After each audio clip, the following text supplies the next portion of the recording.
سلام علیکم دوستان خوبم. خدا کند جور و صحتمند باشید.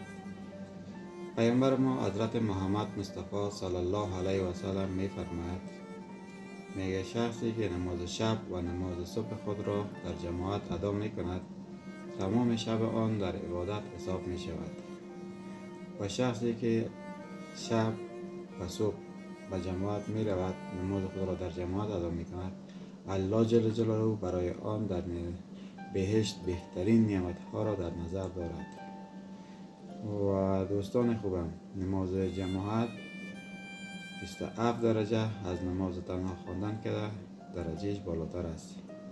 کوشش کنیم که نمازهای خود را 5 وقت در جماعت برسانیم و اگر نمیتوانیم نماز شب و نماز صبح خود را حتما در جماعت ادا کنیم تا هم از نعمتهایش برخوردار شویم و تمام شب ما در عبادت حساب شود و الله جل جلاله در بهشت آن نعمتهایی را که در نظر دارد نصیب ما بگرداند. السلام علیکم.